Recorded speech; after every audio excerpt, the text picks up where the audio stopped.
Hello, welcome to Veganica channel. At the beginning of this video, I just wanted to inform you that this is Polish-English channel and approximately each second video is going to be in Polish. Not always exactly in this way because sometimes I spontaneously react to some topics, so there might be a few English videos or Polish videos in a row. If you happen to understand Polish, please also check my main Polish channel, which is called Boska Cząstka. In my Polish videos on this channel, I discuss only nutrition-related topics. And now let's get to today's video. My last video on Islam in the context of veganism aroused interest. I'm glad because the philosophy of religion is one of my favorite topics, and even though Islam is a foreign and little-known religion to me, I will be happy to take a closer look at it using analogous, possibly objective evaluation criteria as I used to in the case of Judaism and Christianity. And of course, you are also welcome to discuss and suggest what criteria we should use. I also see such necessity as a representative of a nation that has trouble deciding whether to accept Muslim immigrants or not. Many people are afraid or threaten the others with Islam. It is necessary to determine whether there is ground for this. In the previous video, I presented the statement of the leader of vegan society, Middle East, for whom, although I support her with all my heart, it was impossible not to notice the striking equivalence between the moral value of a murder of innocent animal and a good deed for other people. Evil was equated with good. Please check my previous video on Islam. Today I know that this person had no other choice but to smuggle positive values in such a camouflaged way. Well-known vegan activist and YouTuber Seb Alex, who is currently the executive director of the Middle East Vegan Society, said that the initiative consists of a breakdown of the religion of Islam and its connection to veganism and animal rights. They also called Vegan Islam Initiative the most important project of vegan society, since nearly a quarter of the world's population are Muslims.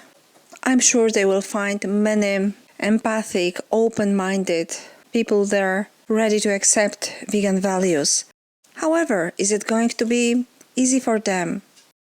What is the official position of Islam towards veganism? I have looked through a number of sources, and in short, we can summarize that a plant-based diet is allowed if someone provides kind of alibi, for example, in the form of health problems like cardiovascular diseases, allergies. You also have the right to switch to a plant-based diet. For the planet, you have the right to empathize with animals.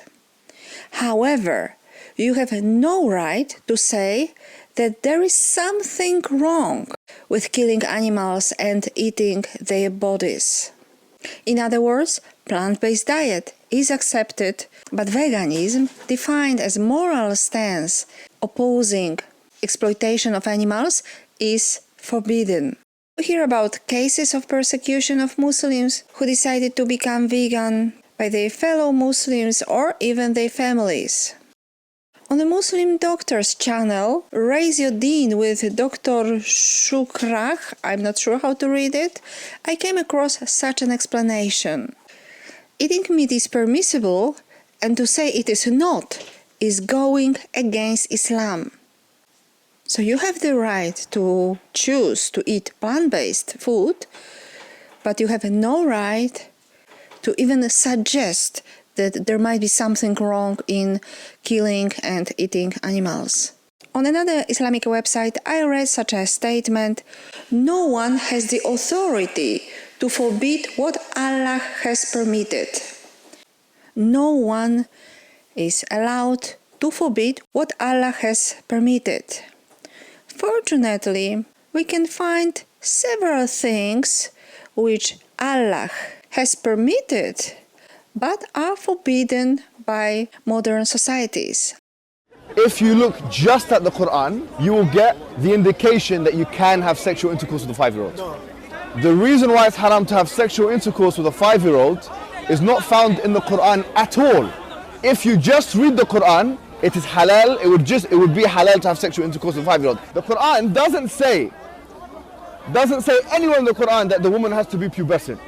I dare you to find one verse in the Quran where it says you're not allowed to marry someone based on harm, or you're not allowed to have sexual intercourse based on harm, or you're not allowed to marry someone based on puberty. Get me one verse in the Quran which says the woman has to be pubescent. Islam as an ethical system is in complete contradiction with animal rights. It openly grants rights to animal abusers, animal oppressors, denying animals the right to life, the right to bodily integrity, and denying their defenders the right to criticize the slaughter. On the official Islamic website, Islam Questions and Answers, we can read such an answer to the question, is it haram to be vegan? First, short answer, it is not haram to be vegan by not eating animal products as long as you do not think that these things are haram or that it is better to abstain from these foods, which means to be vegan. And longer answer, yes, you can be a Muslim without eating these animal products, but you need to be aware of the following. You should not think that these things are haram, meaning forbidden. Islam intervenes a lot with your perception, even of violence. You are literally not allowed even to think that something might be wrong with murder. Mass murder. You are not allowed to think that evil is evil. It is your obligation to manipulate yourself to the degree that you will start perceiving murder in a positive way. It's a little long, so I will skip part and just read another part of this long answer. You should not think that it is better to abstain from these foods, or that doing so will be rewarded, or that a vegetarian or vegan is closer to Allah than others, and so on. It is not permitted to draw closer to Allah in this way. The Prophet, who is the best of mankind and the closest to Allah, okay, so be careful, you are not allowed to be better. Make sure you are worse than this, you commit more crime, more evil, more harm. So the Prophet used to eat meat and drink milk and honey. When one of his companions wanted to give up meat, he told him that this was wrong.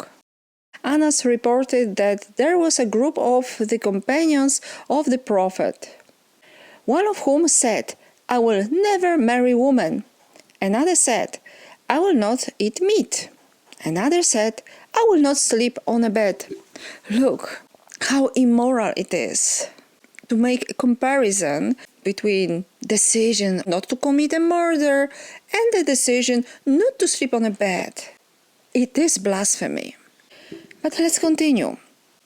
Another said, "I will fast and never break my fast." News of this reached the messenger of Allah. He praised and thanked Allah, then said, "What is wrong with the people who are saying such and such? I pray and I sleep, I fast and I break my fast, and I marry women. Whoever deviates from my sunnah, meaning my way, does not belong to me."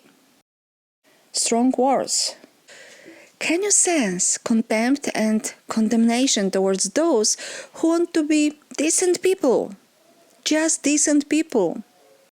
It seems that the followers of Islam are not allowed to be better people than their founder. And it is not easy not to be a better person. These are the reasons that, as a vegan, I'm going to start publicly read and analyze the Quran, assessing its substantive and ethical value, not only as a vegan, also as a Pole. Our nation doesn't have a strong opinion about Islam yet. People are simply afraid of unknown. And it is better for them to take a closer look at the principles proclaimed by Islam so that their future decisions result from knowledge, not prejudice. In the near future, I'm going to start a series of videos titled Vegan Reads and Comments on the Quran. Please subscribe to my channel if you are interested in the topic. And I also declared my readiness to debate with Muslims or opponents of Islam about veganism and Islam. Thank you very much and see you the next time. Bye!